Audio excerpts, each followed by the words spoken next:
Hey, everybody. Welcome to episode 189 of Two Legs, a Paul McCartney podcast. As you all know, we are a Paul McCartney talk show mainly dealing with the solo career of Paul McCartney. I'm one of your two co hosts, Tom Hunyadi, and you may know me from my other show, Talk More Talk, a solo Beatles video cast. And I'm joined by my partner in crime, a backwards traveler. He is Andy Nichols. Andy, my friend, it's going to be another good one today, my friend.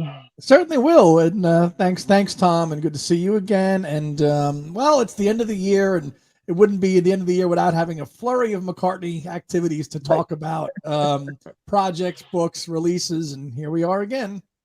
Yes, and as you can see, we're joined by another special guest, and it's been a couple of years now. Last time we had him on was to talk McCartney III, and we all know him for this wonderful book right here, the Paul McCartney Recording Sessions, 19 what is that, 69 to 69. 2013, yeah, to 2013, a journey through Paul McCartney's songs after the Beatles. And it's always good to have our buddy here, Luca Perasi, back on the show. Luca, so good to see you again. Thanks for coming back. Thanks to you, Tom, Andy. It's really a pleasure. Yeah, it's 2 years now since McCartney II, so time flies. But we're here again together, so it's Yeah. a good pleasure. So we got new stuff to talk about. Yes, So we do. Yeah. thanks We again do. for the invitation. Yeah, I'm Yes, very absolutely. pleased. Speaking of McCartney 3 real quick, have you played it recently? Is it still something that you enjoy listening to? How's the 2 years gone with McCartney 3? I I didn't play it recently, but I didn't play much music recently. Yeah. Was busy with other stuff, but yeah, I still enjoy the album anyway. It's as I have assessed it very positively 2 years Hmm. ago when it came out, and still to me it's an enjoyable album.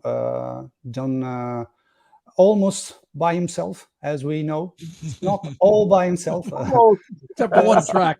Yeah. There was someone very annoyed about it and said, "Well, he's cheating on us." I don't think so. Hmm. But it's when you put an album on the market and you did 99% of the instruments, Right. well, it's easier to say it's played by McCartney on his own. I mean, it's not a big deal when Mhm. it's just a couple of musicians on one track. But yeah, it still stays as a good effort to me. It's still an album I enjoy much. Yeah. Very good. Very good. Love it. So we have you here for a couple reasons today, and I guess let's just start with the one the project that's out already, and that's with this sucker right here, the big singles set here, and Yeah. you, Baby. Oh, yeah, yeah. right there. There you go. You were labeled as what, a researcher for this project. I want to get into the timeline in this because, as you know, I mean, these things are fascinating with me. The making of these and how far Yeah. in the past does it start? How long do these projects actually take? From beginning to end. So I'm really curious to when were you contacted? How far in the future? I mean, in the past, were you contacted before this project actually Yeah. saw the light of day? So we gotta do a little step back to Yeah. understand why they call me. So as you probably know, I was appointed as official translator of the lyrics Mm-hmm. back in February 2021. Mm-hmm. So well, it went like this. I mean, I saw the news about the lyrics coming out at some point and said immediately I forwarded the message to an Italian journalist, which is a very good friend of mine, and said, "Look, this is interesting." And he got in touch with an Italian publisher with which he worked many years before for a translation of Revolution in the Head, I think. He Mm-hmm. translated way back. So yeah, and we were appointed as translators of this incredible book, and it was as you imagine, an incredible experience. We worked on the translation not full time, but roughly from I worked from March until July 2021. That was the deadline that we had. And so during the process of translating, which let me say it's a very fascinating process. It was the first time for me to translate something, and translating the words from the man himself. It's something special. There was a couple of moments, especially in the introduction, I remember, when he speaks about his parents, mom and dad. It was really emotional. I must admit, I cried a little bit in a couple of occasions, because you are translating something that is so personal, so deep at times. So, and knowing that I would have my name, along with Paul, on something that was really, something really, really incredible to do. And so during the process, we have spotted some little mistakes, like some songs that were attributed to an album instead of another. Little things, really, not that much. And so we said, okay, let's say to the publisher, there are these things that can be corrected also in the international edition. So it had a good impression on someone, clearly. And so on the exact date is the 8th of February 2022, I was contacted by MPL. Okay. Said, well, we know you for your book and recording sessions, but recently you have done this. So they asked me something, and they asked me if I was interested in lending a hand to this project. Obviously, I was. You're like, here, take both hands. Sure, here you go. Yeah. That was an easy answer. Yes, I am. Right. So over a couple of weeks, they sent me just a file with the information, which they call a label copy, which are simply the information which are tied to all the releases or studios, producers, or engineers and stuff, to ask for a double check. Because so I was presented the file, and I have to double check and browse through this document. The deadline was quite tight, but it wasn't a problem. I mean, I didn't sleep for a couple of nights, no problem. No, I mean, it was done very quickly, because they had a deadline, and I know how much important is a deadline for a company. You cannot really skip a deadline, because then you cause a problem to other in the company and stuff. I know perfectly how it works. So I put all my heart on it, and I have told them that doing something like this you can do a lot of work, a lot of hours in a day or something, but you're not tired at the end. You're not tired. So that is a sensation I've never felt before. So it was quite really, really, something unusual. When you work, usually after you're tired. When you work a lot and you are not, that's a difference. That makes a difference. You're enjoying what you're doing, really. Yeah. 100%. Give everybody kind of like an example of what it is that you did. I mean, you got the file. What were you really checking? And did you have to make did you actually make corrections while you were fact checking? Yeah, I made corrections. I mean, for example, the label copy was a list of all the singles with the B-sides, and for each one of them, as you can see in the booklet, there was this data. For example, if they say, okay, this release date, well, my task was to check if the release date, for example, was 100% correct. Okay. In some cases, there are discrepancies. So different sources, different dates. So at some point, we went through everything I have checked and said, well, I got a different information here. So we gotta go through the sources.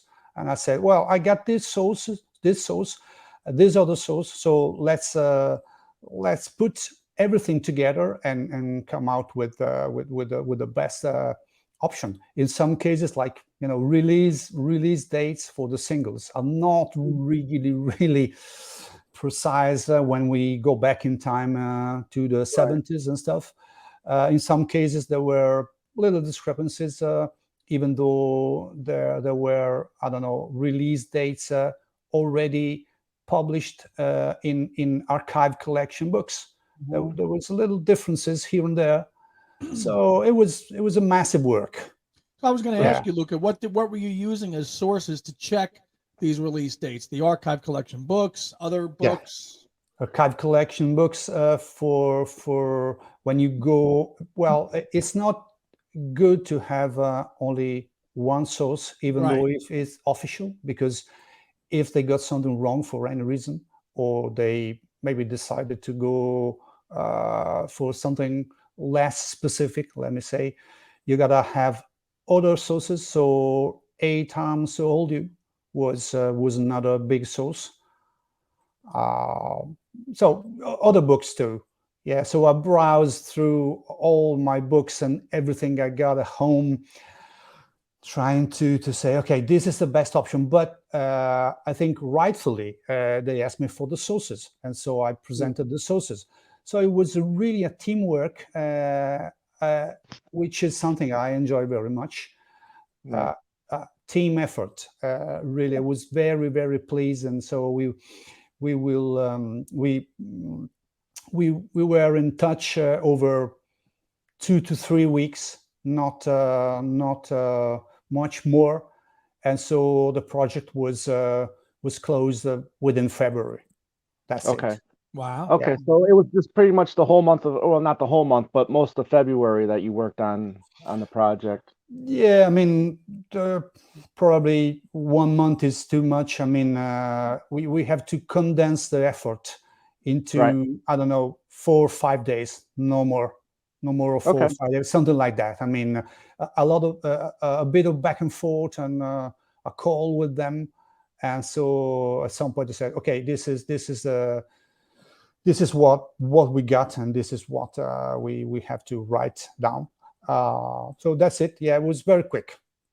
When you saw what the project was, I mean, we were all hoping for Back to the Egg London Town Archive set. When you saw what the project actually was, I mean, what were your thoughts of this set as you're hearing it real time? No, I was surprised because it was completely out of the blue.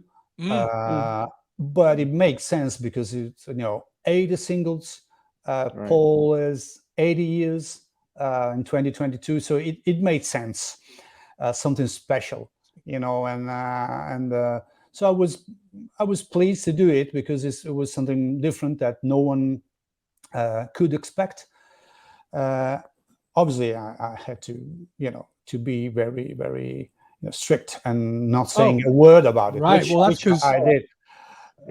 Because the project you worked on in February, and we didn't. When was it announced? In October? When did it? November.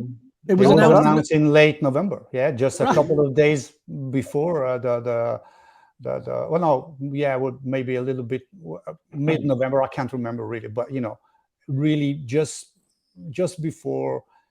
3 weeks before, something like that. Street date, right? It was on sale the 2nd of December, and I think the middle of November they were like, "Oh, this is coming out." So they really knew how to kind of keep us in the dark over there at MPL. Yeah, I mean, there was something on the Steve Hoffman forum commenting, you did a great job. I can't remember who it was, but yeah, obviously, it's not something that you can take lightly. You are doing a work. It's a professional thing. It's not something that you can hint at or something. in my case, I won't hint to anything, even in the future, if I'm appointed to do something. But it's not something you can do. And so Right. it goes back to the days when no one knew nothing about this releases. I mean, when I Right. was younger, it happened to me to going into a record shop and find a new record by Paul. So I didn't know nothing, Right. almost nothing. You just there's a new record. Go buy it. Yeah. You didn't. No. That's it. Were you surprised by because obviously not every single is here. I mean, he's got more singles that are not in the set. You know, you look at songs like "Eat at Home" is not in there. You know, "Off the Ground" is not at the single that is. I mean, there's other bits and pieces. Meat Free Monday. I mean, So were you surprised by certain things in there? Did you question? Well, how come Off the Ground's not in there? I mean, it was a single. Right. Yeah. Well, the list, they made clear that there was a personal choice by Paul, so you cannot question this kind of things. Right. but I have highlighted in some cases, well, Off the Ground was a single, just because just for to give them a complete picture. Not that they don't have it, but you never know in these cases. I mean, if you say, well, there was also this single. Why not telling? No problem. There was some slight change, I think, if I'm not wrong. I have to go back to the document and see, compared to the final list. I can't really remember. Maybe just one single or something was different in the initial file or something like that. But basically, the project was in place, and so I was, tell you the truth, a bit worried when I didn't see the project coming for Paul's birthday. I said, well, what's happening here? And maybe they're not going to release, but it seemed to me so important. You cannot miss 80 singles for 2022. Right. You know what I mean? So I was hoping for a Christmas release, which is exactly what happened. Yeah. Knew it was going to be something. The lyrics book. Now this. It was going to be. We just didn't know what. And they really. Although we knew, but this was just so quick. It was like November. This is coming out in 3 weeks. Pre-order it now. It's going to be gone. And 2 days, it was gone on his website. I probably this is something I'm telling you. It's not the truth. I don't know nothing. We all know about supply chain issues and raw materials costs this year. So putting together something massive like this, even though in a limited edition and the production chain and stuff, it's not really easy. So I'm sure it took quite a long time to put together the project, and so they had tight deadlines and stuff. So they made a really incredible job. I think it's it's a special project, and I think we are all thrilled to have our copy because 3,000 that's not much, but I think it's the right size. It's the right number. They could have done even double amount of copies, but I think maybe the value could have been different. So I think it's the right decision from MPL. Special number, yeah. It's a good number. It's not. I mean, the price I think was reasonable for what you got. Absolutely. 80 singles. I mean, you're thinking like 80 singles. You got to make 3,000 of those, maybe 3,020 or whatever. Because another question I'm going to have for you here in a second. But that takes time. 80, well, ultimately 81 because of the test pressing. But it takes time. Luca, did you see the photo on the Hoffman forums of the photo of MPL, the window with the box? Yeah. Did you see that? Yeah, I saw this, and I must tell you another thing about the project. So we were in touch during the months with the team and stuff. And so there was one instance where I was in London in June for another thing of mine, and as I said, maybe we can meet and stuff, because I was so pleased to work with them, and we were so kind. It was a really, really nice experience, and being honored, to work with Paul McCartney's company. And so, well, they were not available. It was kind of mid-June or something like that. So we tried again in September. And so in September, we had a date, and I was in London in September, and I was received there at MPL, So there was another big moment to being received at MPL, That was the 21 of September. So we had this meeting mid morning and stuff. So I just entered, and there was a reception. I said, well, can you just please take a seat here and stuff? So I just look at my right and said, well, what's this chair? And this memory almost full chair. I knew that, but I didn't remember about it. So you are surrounded by all this things, and it's a very elegant place, very, very, very nice, very simple at the same time. So I went to the third floor where they have meetings with Paul himself about all the projects and stuff. So I was there for 1 hour or something, and we took a cup of tea or coffee and chatted. It was incredible moment. I mean, yeah. I mean, so experience working with them, really rewarding, and a lifetime achievement being received there.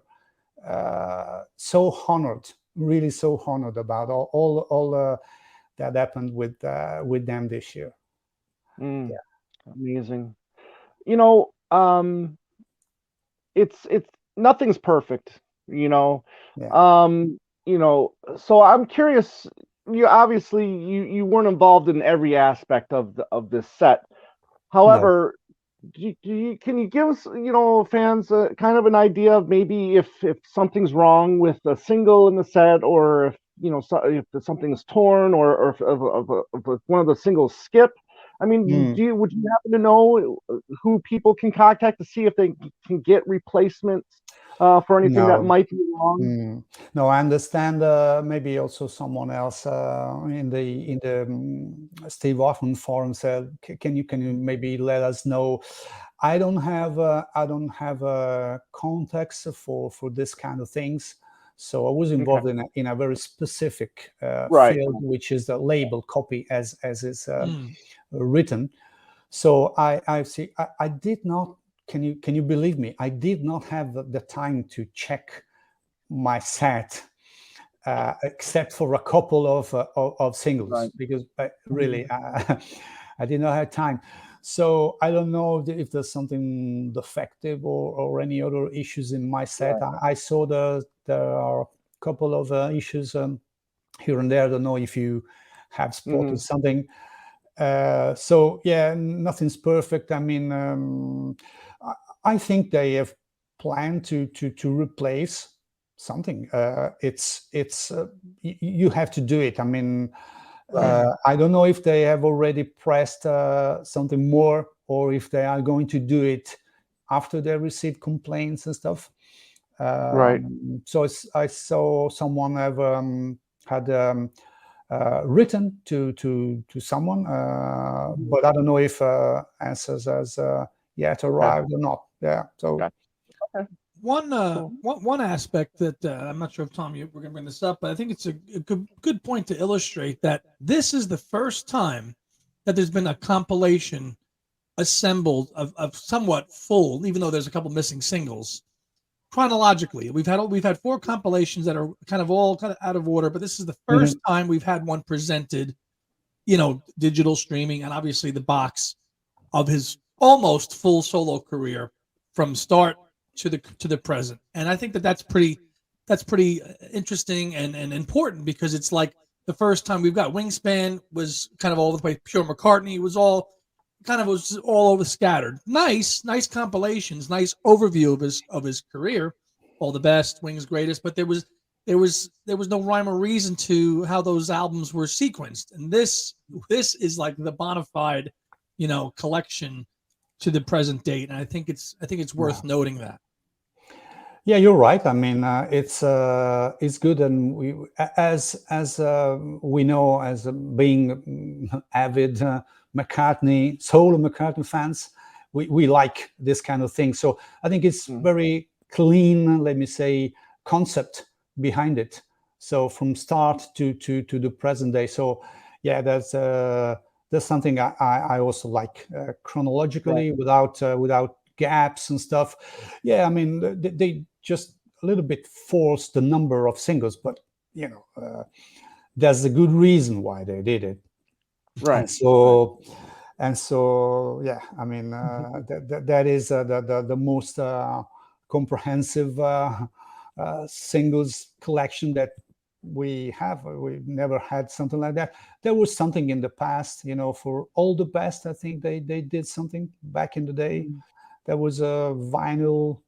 7-inch. Yeah, there was a 47-inch box of all the best singles too. Yeah. Right. Yeah. And I also like the fact that in the booklet, the booklet is very focused on the art of the single, which is really another thing that we gotta thank McCartney for having a clear ideas of the power of the single back in the days where was really incredible. Today things have changed, but it's a nice retrospective, but it comes until 2022. So it's that means that it still believes to some extent in the power of the single, even though the singles today are not charting, or it's very, very well. It's charting again because Wonderful Christmas Time this week is number 30 in the UK chart. So it's not a physical format. That's his bread. I mean, that's his bread and butter right there. That song, I mean, the amount of money he makes every year just from that song alone, is amazing. But talk about receiving the box. Talk about the finished product, looking at the box, and then seeing your name in the credit, and the smile that had to have been on your face, knowing that you helped working for this, and then also being able to talk, tell your father about work, being able to work with MPL as well. Yeah, as I hinted in my tweet some days ago, well, my father unfortunately passed away on the 1st of November. So during the recent months, when I was talking with MPL, I had updated him of what was happening, and so quite recently it was not in a good shape. It was Parkinson's disease. It's really not a really nice thing to see and to live. But I was able to tell him in just before going into London, I said, well, Dad, I'm going to be received by MPL and stuff, and he smiled and said, you made it. And so it's just this is a very, very nice, let me say, recollection I will cherish of my father. And so when I came back, I just took a couple of pictures there, and so one picture with the team and all. And so when I came back, I showed him a picture. So he was so pleased and he was smiling. And so it was an incredible moment. So it helped me coping with this loss. You can understand me. So seeing the thing and seeing my name, it's incredible thing. I do not have really the words, because one thing I can tell you, which is very nice, is that when I was, I don't really know, but I was 22, something like that. I can't remember if it was my fiancée at the time or if it was my statement. I said, well, I have a little dream in my life, which is to have my name on a Paul McCartney record. Can you believe it? So that was an accomplishment, you know. So I browsed through the booklet. Well, I made a little unboxing video for myself, just 3 minutes, something like that. And I browsed through the booklet, but without skipping any page. So I knew that the credits were at the end. And so, yeah, I wanted to wait, you know, I wanted to flip through the book. And so I did it. It took 3 minutes or something. And then I reached the last page and I couldn't see my name. And they told me I couldn't see my name. It's a there. psychological. It's yeah, there. yeah. Now It's it's there. Now it's easy. Now it's easy. Yeah. Now it's easy. But It's there, people. But at the beginning, I didn't see it. So it took a while to see it, and then I just you know, I just took a sit, and you know, I can tell you, I cried. I cried for. I can imagine. Yeah, because it's something that you really don't know. I mean, you can have this kind of dream, and you can express having this kind of dream, but you don't necessarily lead your life thinking about it. You know, it's not something you can achieve if you think about this kind of things all day. You cannot do it. You know, and my philosophy is like, you know, if you want to win or if you want to achieve something, the best thing is to do things at your best, you know, not thinking about winning, because this is not the way. Okay, so if you apply this to sport, for example, it seems a contradiction, but if you want to win, just play the best you can. That will lead you to winning, hopefully. Yep. Maybe not, but at least you put yourself 100% Right. into the you know, the playing of the match. That's it, you know. So Luca, you mentioned working with the team? Did you have a chance to meet Scott Roger or no? no. Okay. No. Other people involved in the project, but not Scott. No. Okay. No. Just curious. I know he's the visionary that plots it all out and discusses the releases and how they're structured, and this level project. We know that he's the guy that is the architect behind the archive releases and so forth, and what to schedule for Paul, major releases, archive stuff. We know that he's the guy. No, I mean, when they contacted me, obviously they were already in the project, so I can understand they planned this in advance. I don't know, maybe 6 months before or maybe 1 year before. You have to plan this kind of things. Oh yeah. In advance, really in advance. Otherwise, we cannot think about Paul being 80 and coming up with a box set of this size without a proper planning. So when I joined, it was already in a you know, advanced state. Let me say, yeah. Very cool. And then plus, you know, it's interesting as well because you're only focusing on release dates for the US and UK, but yet they're giving you picture sleeves from around the world. I mean, maybe it would have been kind of interesting to see if they were all released, you know, around the same time as well. But again, UK and the US, I mean, those are the two major markets for Paul's. You know, that's where he's had the most success, really. Yeah, no, I was. I don't know. I was a little bit surprised why they choose different labels from around the world, but it's a nice concept. It's an interesting concept to give a different perspective. I would expect to have US and UK labels, but you know, I don't know what was behind before. So I was asked to check the labels as photographs and stuff to check if they matched. So that was another task I had to do. Out of the 80 singles, Luca, what's some of your favorite artwork in some of the ones that were chosen? Of the different more. Which ones come to mind are some of your favorites that you like?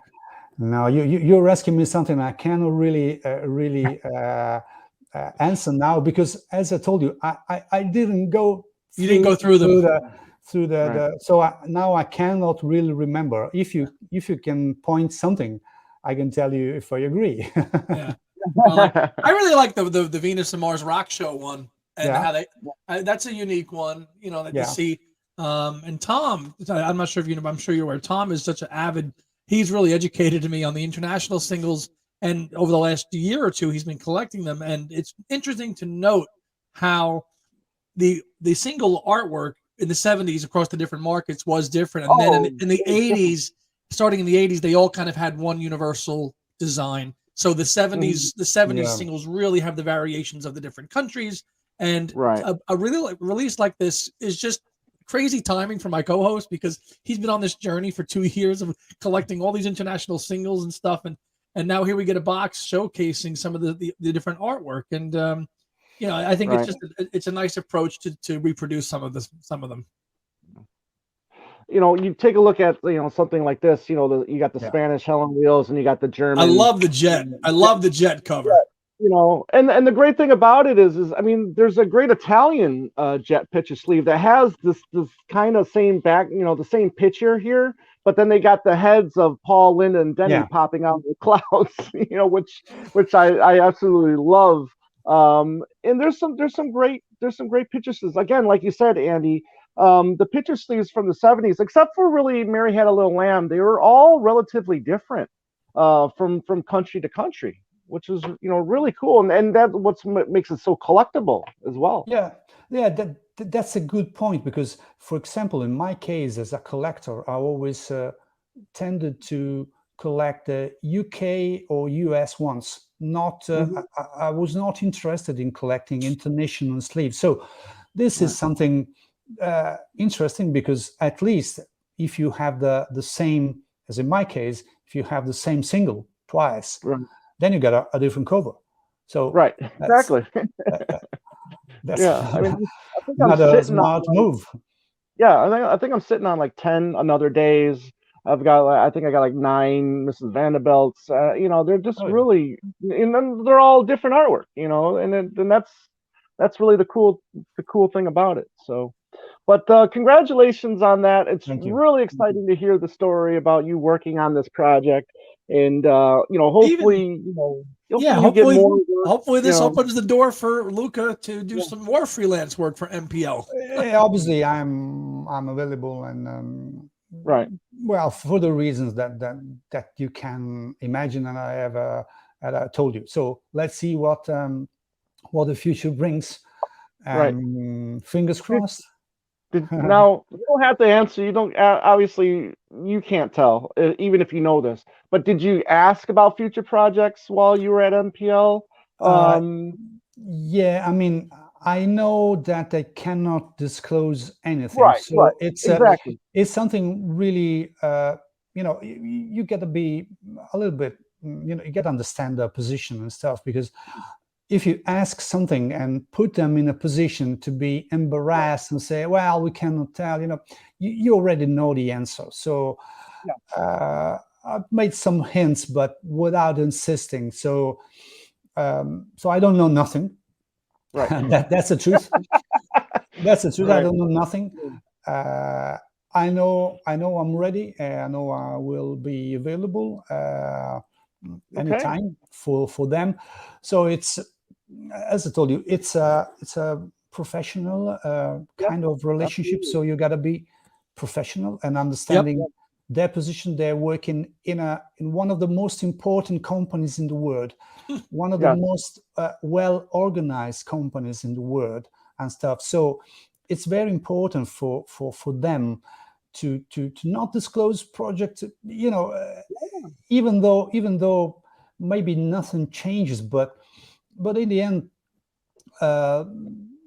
we all know how tight the planning in case of McCartney Beatles and other kind of releases is. So you gotta be careful. You gotta plan these kind of things. You gotta know what's going to happen with the Beatles back catalog.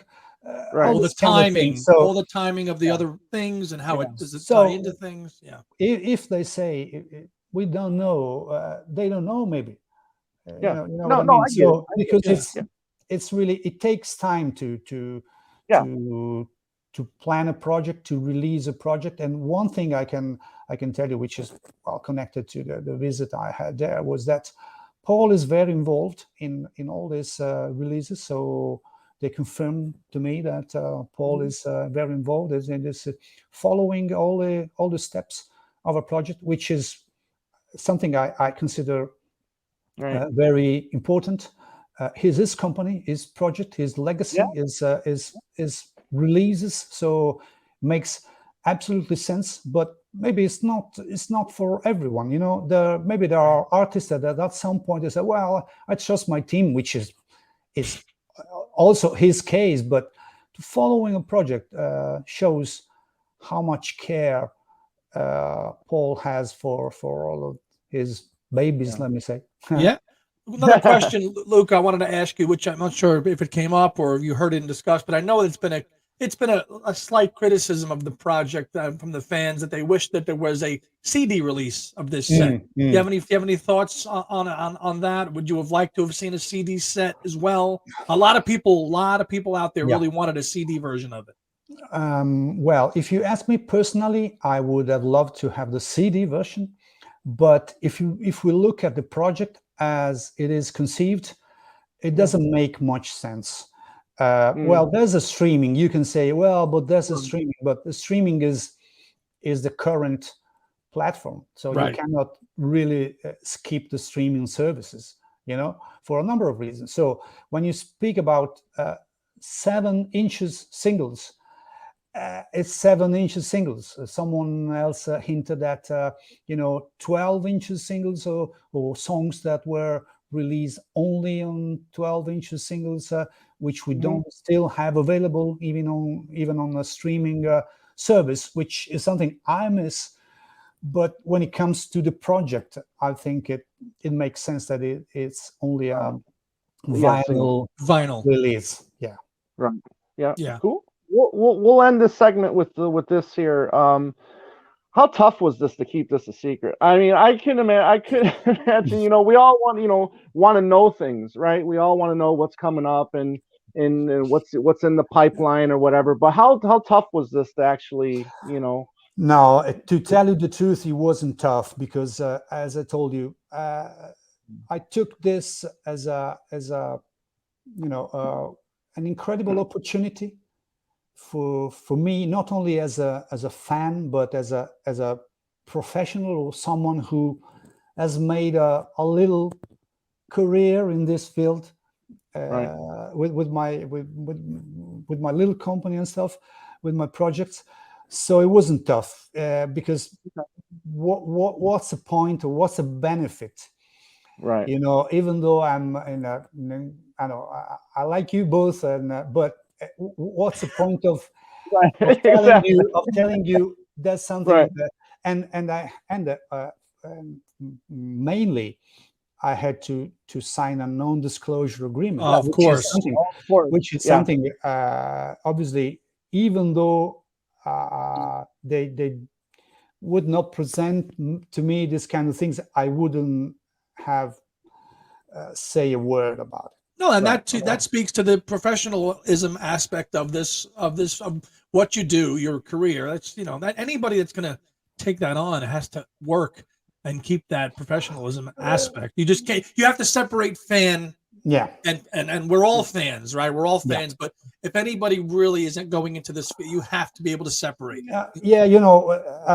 I really took this as exclusively as a professional thing. I did not even ask them something like, "Oh, can I know Paul? Can I meet Paul?" It's not included in this. It's not correct. It's not. It comes to respect in professional terms. So we never discuss these kind of things. We always discuss the project. We always discuss the data, and that's it. And I think it's clean, and it's a way you have to approach this kind of things. It is my way. So it wasn't tough because it's my way of approaching this kind of things. As Andy was saying, to a separation between me being I don't know, a 15 years old fan, and me being a 53 years old man who is working with MPL. That's the thing. Right. Cool. Well, again, many congratulations on this. And you've also got another project. Let's switch gears here because, we all know, this book. We all know and love this book. I mean, it's almost a daily occurrence when I'm, flipping the pages through this and checking on the song or whatnot. But you've got a new project coming out called Paul McCartney, Music as Ideas. The stories behind the songs, Volume 1, 1970 to 1989. Let's talk about this a little bit and how this came to be. I can show the Italian cover a little bit, there we go. Which is the Italian one. So right. This is a big book. It goes. It's in 2 volumes. It's a new thing. Well, I worked through the years to not really only to update recording sessions, but coming up with a completely new project, let me say. So if I have to, describe this, I would say in a line is a biography in music. Okay. So I've heard portions of your chat with Adrian Sinclair and Alan Cousin about the McCartney Legacy book, which I'm going to receive in a couple of days. So I'm very thrilled because it will be the most incredible thing ever published. Yes. I think. Yeah. So you're right up there though too. Thank you. Right. So and I've heard Adrian or Alan and both of them hinting at the fact that Paul often says, well, my music is not autobiography. It's not not takes many things from my life. It's not really true. So this book is called The Stories Behind the Songs. It's volume 1, 1970, 1989. And I think it's not only a book of song sheets, but it's got also a backdrop of events, tours, concerts, things that happen in McCartney's life. Obviously, it's not, Adrian and Alan dedicated just 720 pages to 4 years or something. Yep. Which is really a massive thing. It's so much detailed. But I wanted to present this kind of books to McCartney fans, and not only to McCartney fans, in a context, within a context, because otherwise it's a little bit too dry. I mean, it's a book based on facts, as I like to do. So much more than the recording sessions. Recording sessions was done partly when I was younger and stuff. So there were my assessments here and there because I like to assess songs. So there's no assessments here. There's a lot of footnotes. I think there are over 1,000 footnotes. Wow. So it's very interesting. I think it's a refreshing way to present the songs. There's an introduction which goes from late 1966 to 69, just as an introduction, because we cannot really go into Paul McCartney's solo record story without knowing a little bit about what happened in the 3 years before. So, gotcha. So there's the Apple and the business issues are so important, had an impact on his life, on his business, on his songs, on his releases. So it would have been really strange to write a book and go straight into McCartney. without really knowing what. Yeah. So it's just a 10 pages introduction, quite tight, but I think it gives a good perspective of what happened in the last years of the Beatles, especially on the business side. Right. So both volumes are already done in Italian, right? So now we're just doing the translation period. Only the first has been done in Italian. So I'm putting out the second volume in Italian in spring, and probably second volume in English late 2023 or something like that. Gotcha. I want to really see what happens next year, because maybe there's room to really add something that will come out in 2023. So let's see if I can update a little bit more the second volume in English. So we are following with the first volume at the end of January, roughly. So the book is finished. We are working on the layout and last correction. Maybe I will be able to add little things here and there. You know, you have to resist to the temptation to, go on the net, and maybe you spot something that it's not in the book, something new, something you know what I mean. At some point you have to close this kind of things. But it's the format is bigger than recording sessions, so it's like it looks like a bigger book. It's the lyrics format, more or less, is 540 pages and stuff. There are some photos, some images, little, I think 40, 50 images and photos within the book. Okay. So I think it's interesting, and obviously I lean on the most interesting material that was included in recording sessions. That doesn't mean recording sessions was not part of this, but it was totally or almost totally rewritten, reorganized. So I can delve into it a little bit to let you understand how the book is organized. So it's a chronological order, from we're going from McCartney to Flowers the Dirt, and why I have decided to stop in 1989. Maybe you can understand. I'm quite sure you can understand. But 1989 was an important year in McCartney's career for quite a large number of fans, because my case was the first time I had the opportunity to see him live. So it turns into another part of his career. So we all know what happened in 1989 and the set list and the Beatles legacy and stuff. So it seemed to me a good point where to stop the first volume and then go into the second part of his career, which is 30 years compared to 20. But the releases and the way he conceived his career from 1990 on is very different from the first part of his post Beatles. The first 20 versus the last 30, and they've been quite a 30. And as crazy as the first 20 were. Right. And now, are you doing every song from every album, or are you doing selected songs? No, you're doing everything. No, every song from every album, so including the stuff written by others. So there's everything in. And a nice thing that I decided to do is to include also 50 song sheets of unreleased material.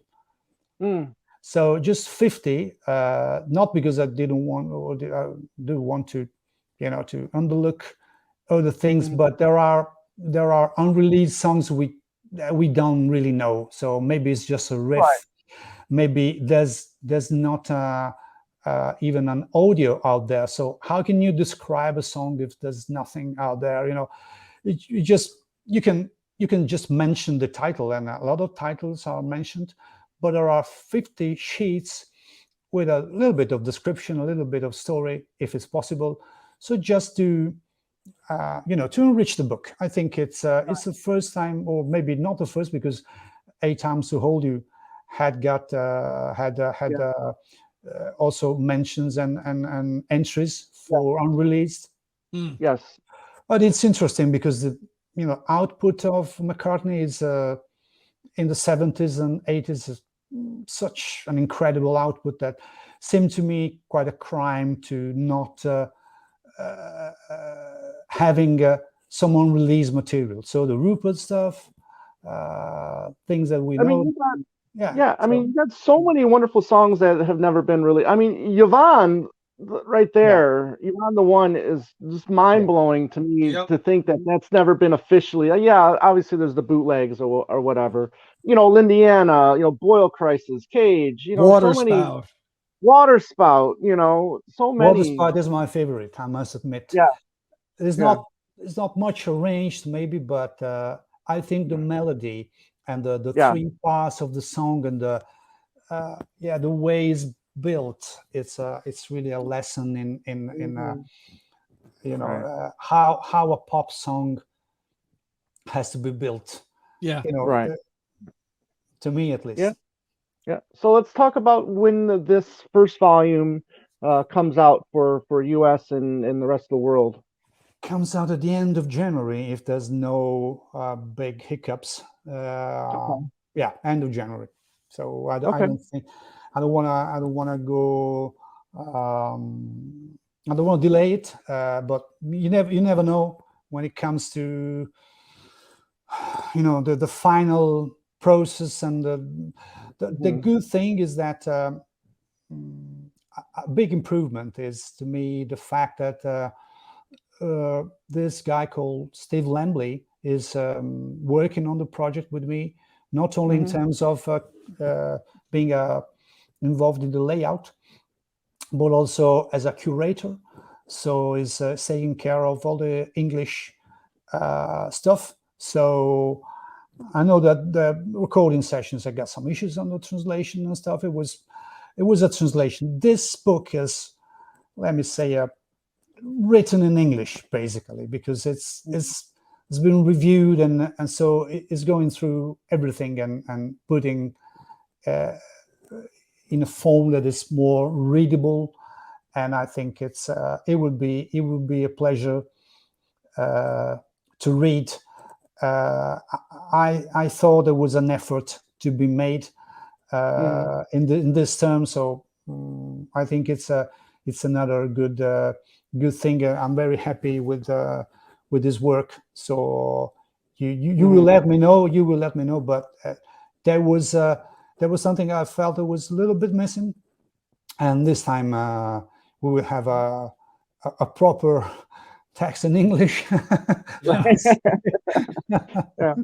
it's not ready to be pre-ordered just yet, right? I mean, no, people not yet. Still not crossing yet. the T's and dotting the I's, as they say. No, but we can delve a bit. I can disclose a little bit without spoiling it. So obviously, one of the things that were appreciated in the recording sessions were the fact that I did exclusive interviews with musicians, producers, and stuff. So I retained the best bits and added something. So I can hint at one thing that to me is very interesting, and I'm sure that you will be pleased. There's a quite extensive interview with Tom Anderson, which was an assistant engineer during the London Town sessions. And so we got some very detailed notes on a whole on all the songs that were recorded on the Fair Carol. So that is something that really when you read this, it helps the reader to really to delve into the sessions, into the atmosphere of the recordings and stuff. So it's this nice things that you that you hopefully will appreciate. So there are little nuggets here and there, and I think let me say, it's a very clean, straightforward, Right. fact-based book. And we found also, well, Steve found a nice way to present footnotes, which are Right. not at the end of the page, but on the side of the page. So Right. it will be extremely good for the reader to have the note, the correspondent note on the side of the page. I think it's a really clever way to to save some space, but also to improve the book. Right. As a layout is, I'm very happy also with the layout. Footnotes usually are at the bottom of this. They'll be on Yeah. the side of the page in your book. Yeah. Right. Yeah, Okay. that's Okay. it. That's it. One of the great things I love about this book too, I mean, for me personally, is you got all the individuals who you got to interview for this Yeah. book. So I know you can't see it, but then I mean, I highlighted all the names that we were able to get on Two Legs. Yeah. So I use this as kind of like a guideline to Yeah, for people like we've been able to interview Dave Maddox, we've been able to interview Jerry Murata, and Drew Brewer and Sywell. Julian Mendelson, the co-producer of of Off the Ground. So a lot of that's been really cool. So I mean, thanks to your book here, I mean this book has been a wonderful and big help for us. Thank doing you. this show. And I must tell you that you are quoted, because I have heard a couple of your interviews, and there were a couple of little interesting things that someone said. So you are in the book, because there are two or three footnotes where your show is quoted. I think Thank it's very nice. You are doing a really wonderful job. So I am happy that is a mutual inspiration. I mean, something like Absolutely. that. And then well, let's go on, Tom, please. No, I mean, were you able to get anybody new for this first volume that you didn't get for your recording sessions book? Yeah, besides Tom Tom Anderson is new. Let me see. Maybe I just. Well, there are another. There's. I mean, you don't have to give them all away. No. There's one other which is quite important. I mean, there's a small contribution, but I can disclose the name because it's that's fine. It's really important one. So I had a conversation through email with David Bromberg, the guitarist that worked with Bob Dylan, which at some stage was involved in the Ram sessions or in the Ram auditions. So the auditions for Ram. Okay. Yeah. So that was something I think discovered this in 4 or 5 years ago, something. Which nice nuggets like this, are what we like to see in a book. So it's I think it's obviously a book for McCartney fans like us, but I think when it comes to McCartney, if you like music, you cannot really skip McCartney. I think it's also interesting if you are a music fan, go through this career. It's something you have to do. Well, we all know about the Beatles, but we all know that McCartney is a solo artist, and the McCartney Legacy book shows how much there's out to discover about Paul McCartney.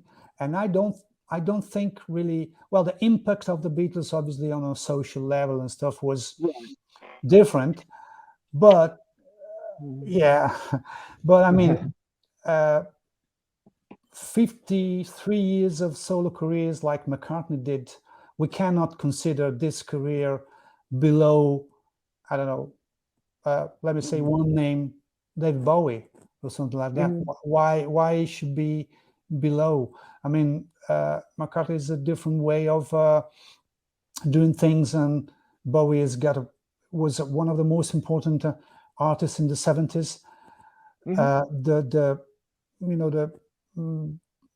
material that McCartney puts out and has put out during over 50 years, it's half a century. It's Right. it's something that most of the books that have been written are just focus on 10 years of Beatles activities and keep most of their biographies. 20% of the book on 50 years is just not. So authors like yourself and Cozen and Sinclair that are really now bringing to the with your book, your new book, the legacy book. These are things that have been largely ignored, and now as he's 80 years old now, and now finally the proper books, the right books are being written to cover 50 plus years of a guy's career, not just the 10 he did with the Beatles, which are great, but there's been so much about it. But we need, the scales have been like upside down with this and with this volume. And now, with your books and the legacy books, it's going to start to go like this, hopefully, and even out. Exactly. So I mean, there's a level of detail which this kind of books have to present. Another thing that I have heard through your conversation with Adrian and Alan was obviously Band on the Run. It's the most acclaimed album in McCartney's career, and so there were a couple of interesting things that they were saying, or you were saying, like the myth of the missing tapes.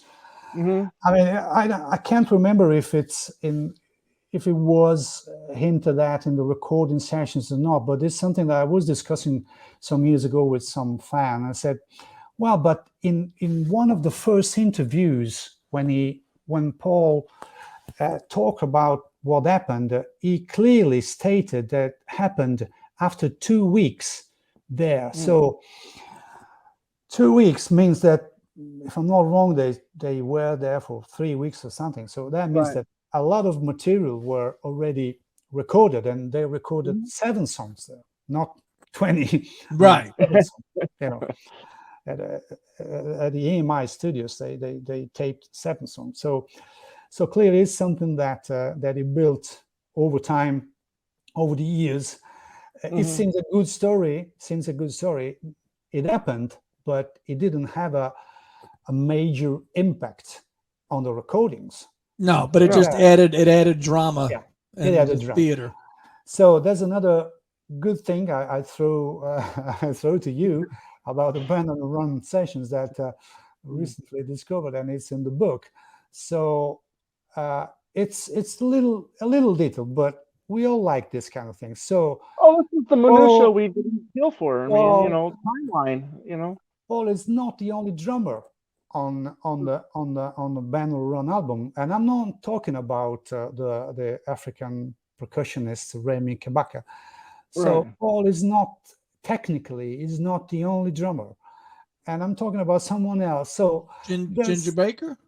No. But no, it's not Ginger Baker. So all these kind of things. Right.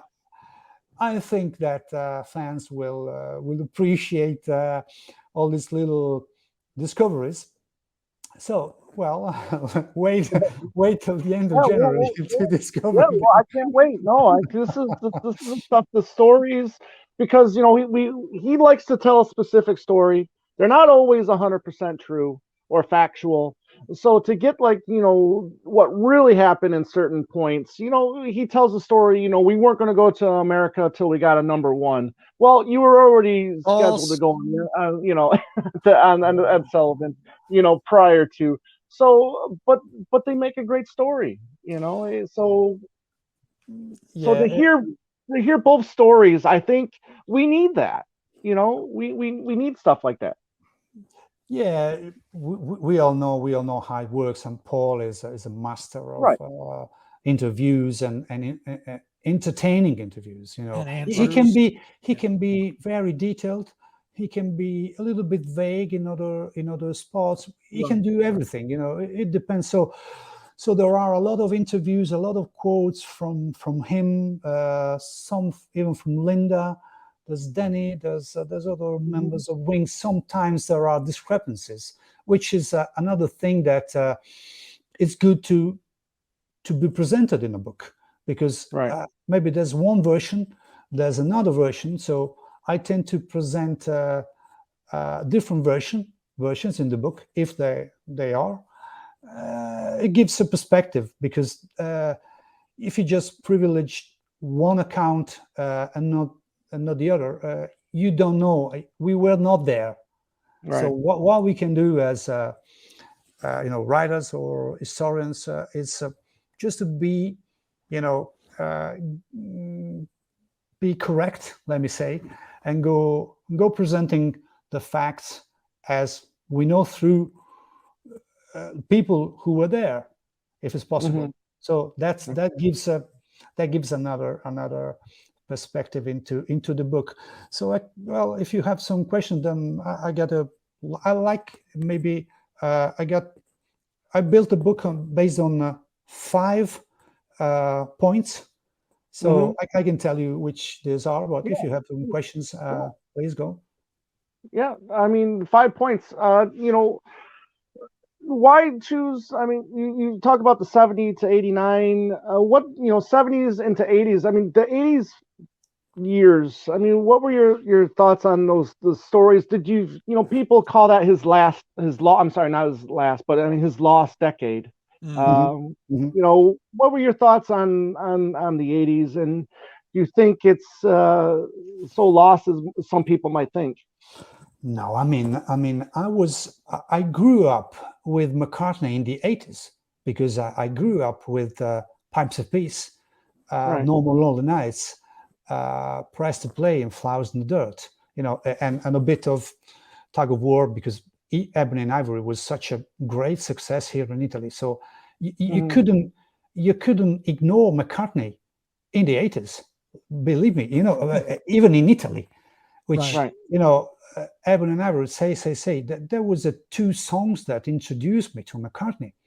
So that one thing, such a clever move to have these 2 duets, for instance. He really introduced a new style in his records. All the harmonies that he created in Wings in the 70s were replaced by the harmonies with Linda and Eric Stewart in the 80s, and they are so characteristic. So it's not a lost decade. He had Tug of War, which was acclaimed as the first great album of the 80s by some critic. He had Flowers in the Dirt. He experimented a lot of things. He had an incredible song like Normal Lonely Nights. I mean, can you write Normal Lonely Nights? Can someone write these kind of things? I don't know. So he has some issues, because at some point the audience changes. And I think the most difficult moment was Pipes of Peace through Press to Play in terms of commercial success, and he turned into the Beatles with Give My Regards to Broadstreet, but he had to do it at some point. I mean, its legacy, it's also the Beatles. So there was something that I think at that time he had to do. We all know what happened with the press, and after John was murdered, and he was treated unfairly. He was treated unfairly as less important than John at best. Otherwise, it was McCartney is one who writes a lot of songs and stuff. Rubbish. I mean, he has to say, okay, I've written this. This is my songs. I mean, it was a move that I think it was important for him, and I can perfectly understand why he did it. So he did a lot of things in the 80s. So this decade is treated in detail as the previous in the book. Why not? Why not? It's very interesting. There are a lot of contribution contributions to the book. Well, Eric Stewart put out a book Right. The 4 digital years book. ago, a digital book, which Yeah. it's interesting because well, there are even some not so nice recollections, let me say, but generally speaking, it's well, it's interesting to to hear all of these voices, these contributions. So there are a lot of things, and I think press to play stuff is goes as much in detail as possible. Yeah. Right. Linda's quotes, throughout the 70s and 80s are really interesting as well. Especially when, Annie and I, we did we went over the 1984 Playboy interview where she was very vocal about, Paul's finally playing with real musicians, Yeah. and just really just taking a dump on the Wings members, which, we know, I mean, Sywell is a master drummer, Juber Yeah. is fantastic, guitarist. And I just think it wasn't really a fair statement. And if you were just really pissed off at Denny Lane for stuff that he said in the early 80s, then just take it out on him. What are you lumping all of those lump guys into it? Yeah. Right. What are your thoughts on Linda, during that period? I mean, there are some quotes from Linda, basically musical quotes, which are very rare, but I think it's interesting because in some spots we can really know what she played in some songs, which is interesting. So I think we can really be sure that he was a part of Wings, also musically. We all know that maybe she was not accomplished like other member of Wings, but she has an impact. She had an impact in atmosphere and stuff. So yeah, I agree with you, Tom. That quote that was not. It's not really fair. I can't remember if I placed it somewhere or not, but it was said in a specific moment. Right. So yeah, there were other quotes from Paul in the past that said, "Well, there was one of the guys was always drunk or something like that." So it was a hint to Henry probably at the beginning. Or no, I mean that was before Jimmy probably, so he was hinting at Henry. I don't know, but anyway, things change over the years, over time. So yeah, I mean this is a book on music, and I want to make people understand really why Paul McCartney is a master at songwriting. And so, possibly no gossip, no things in my book. That's fine. But I mean, there are, even a little bit of probably controversial quotes when it comes to also critics that didn't like this album or the other. We all know what they wrote about Ram and stuff. Right. Why you do not have to present this kind of things? Then, time is an important factor when it comes to music. So I remember something that happened to me when I had to assess and write a review of Egypt Station in 2018. 18, yeah, 18, and they gave me 2 days to go through the album, and I had to deliver a review for an Italian magazine and stuff, and I didn't review it very well, and I must admit it was a mistake, at least partly a mistake, because now I'm listening to the album and I like it very much. I can really understand, and McCartney's music needs to be listened again. You need to. You can't just listen to it once. It's going to take a few listens. So when they gave me 3 weeks for McCartney III, that was a proper review from my side. Yeah. Because I got 3 weeks to live with the album and to, really hear all the nuances and stuff. So probably there was some critics in the past that didn't hear the album very were properly, or maybe just a couple of listenings. It's not enough. It's not enough. So I will refuse any reviews in the future if they give me only 2 days. I won't go Right. into that kind of things, because it's not correct towards the artists that you are assessing. It's not correct. Right. You need time. Music needs time. Pop music, McCartney's music needs time. So that's it. Yeah, it needs time to breathe. It's, like a good wine. You open it up, you let it breathe. Yeah. You smell the cork for a second, and then Right. you pour it, and then you check out the legs on the glass. But is there any music in Paul's career where, like, you first few times you maybe didn't care for it, and then you go back to it maybe a year or two later, and you're like, oh yeah, this is really amazing. Yeah, because music also has an effect on you, or your life has an effect to the way you listen to this music. Because if it's a sad moment of your life, for example, Right. maybe you are exposed to I don't know, maybe an album by Paul, and it's not a good moment for you, and maybe it gives you joy, but to some extent, can be a conditioning factor or something. It's something that. So Driving Rain, for example, quite recently, I have listened to Driving Rain quite a lot, and I must tell you, I'm enjoying it very much now,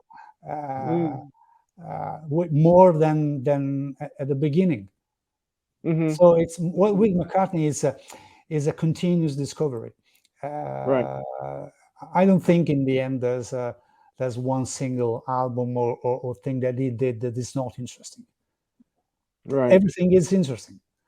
Right. For any reason. Depends on where you are in your time. Yeah. Like with the record, what you didn't like 20 years ago, you might like with age and time and different perspectives. Things sound different to you. Yeah, definitely. So Driving Rain is an example. Another one is Memory Almost Full. Oh, really? I really enjoy this album, and when it came out, really, I wasn't really capable to appreciate that much, while I have appreciated Chaos in Creation in the Backyard, and now it seems to me a little bit more difficult to listen to, because it's a very intense album. It's dark in spots. It's not really the usual poppy. No. McCartney, Right. it's a different kind of album. So you got to be in the mood for something like Chaos in Creation. So it depends. So, I mean, in the end, it's a fantastic discovery. You go through an album that you have forgotten, or you thought it was your assessment was this, and now it's a different. So this is the pleasure of McCartney, I think. One of the pleasures. I agree with you 100%. So how can people find you? I mean, if they want to get a hold of you, ask you any questions or anything, you're on Twitter, right? I'm on Twitter. I will create a new page on Facebook at some point. Let's see if makes sense to have maybe an Instagram page and something. So far, Twitter could be a good option. Okay. Well, I will put together something to do a proper promotion, which this is one of the right spots. And so now we are approaching, the final stages of the books. That would be quite an effort on my side. So that's it. Well, we really look forward to the new book. I mean, anything we can learn is a welcome. And what you've brought to the table, since this book here is, people should take you seriously as a fan and as a writer and as a professional who is just looking for the truth, in what you do, and we all applaud you for that. So you're welcome here anytime. hopefully we can get you back on when the book is officially out. Yeah, And, January, February, we'll do it again. Yeah. Thank take you. some time to read it and to enjoy what you brought to the table again, and talk about more of the book then. Yeah, I mean it's 10 years since roughly 10 years since recording session, so I thought it was time to go through something a little bit different. As well, you let me know. I'm very happy with the output. Also in strictly speaking editorial terms, it will be part of a series. I mean, which will include a second volume, but at some point also other musicians and stuff. So there's a project behind. I think I told you last time we spoke, but it will come to fruition in 2023. There will be a similar book on Peter Gabriel. Oh, that's right. Yeah. Next spring, so in English. So we're working on it, and it should be out in April, May, with the same format, the same things. So people that no one ever interviewed before, information that no one knows, something like that. The problem with this kind of books is obviously that you present all the songs, and some songs could be more detailed than others because you have a contribution on some song. Others, when it comes to from the 80s on, for example, we all know that McCartney mainly worked at Hog Hill Mill Studio. So how can you have information on dates and stuff if it's not coming from MPL, right? Or he used Hanson Studios. A lot of studios in the US, there's a different process in his recordings compared to the 70s, where he just booked a studio and went through 2-3 weeks, 1 month and stuff, and what happened. It's different. Also, in the case of Peter, there are records that are maybe more detailed, but it will be very interesting. I'm enjoying very much, and I have another colleague is writing it with me, so it's a joint effort, and that's it. So looking forward to that one. Yeah, let you know. Andy's a big, prog guy, Genesis, Gabriel, I think we saw Steve Hackett this year, which was a treat. And Andy got to see him twice, actually. And met Peter Gabriel.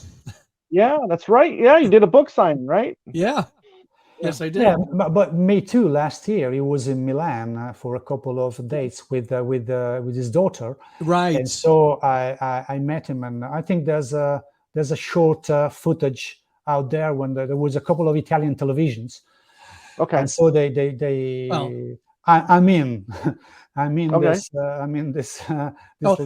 Genesis has been very popular in Italy. Very, very, very successful in a market for them. Yeah, that's why we discussed quite a bit. It was better to have the book out in English or in Italian before. So then we went for English, but an Italian version will follow because of that, because there's a really a strong fan base in Italy. Yeah. But I still think that English is a language, a universal language. Without English, I would have been not called by MPL. That's it. Tying it up. So that's it, Okay. Cool. Awesome. Thank you, Luca. Andy, anything you got coming up on your end? Not much. Just plugging in with a lot of McCartney stuff to still divulge, and lots to read and lots to listen to. So yeah, that's what I'm doing. Right. Nice For me, for me, my other show, Talk More Talk. By the time this is aired, our last episode of the year will have been posted, and what we're doing is we're taking a look at Ringo's Christmas LP, I Want to Be Santa, And we're also talking about our 5 favorite releases of 2022. Which there's, I mean, even though it wasn't a massive fourth quarter like it has been in the past, there was still some great releases this year, and look forward to that. So you can find, so let's talk more talk. You can check us out on YouTube, our YouTube channel, Talk More Talk, a Solo Beatles video cast. For us, you can find. One sec. Look ahead, Luca. Can I just add a little last thing that was connected to the period when MPL called me last February, and then I was very pleased to live these moments with my 2 colleagues at the office, which Elisa and Pierpaolo, because they were so involved in what happened to me, and so living in the office with these 2 guys was very very special, and so I want just to mention that. That's it. Okay. Cool. Excellent. You can find Two Legs on Instagram, Facebook, and Twitter at Two Legs Podcast. You can email us at twolegspodcast@gmail.com. If you have a show idea that you think we should or a topic you think we should cover, please send us an email. Let us, and maybe, just maybe we'll cover it on the show. And as always, Andy, it's great to see you and hang out with you. And the fest is fastly approaching. It's going to be another fun time. And Luca, like I said, you're always welcome on the show, and you've got a place here to promote anything that you want to ever. Yes. Yeah. And so that's going to do it for us. And as always, have a great day and a beautiful night. Take care, everyone. You too. Thanks, Andy. Thanks, Tom. Bye. You've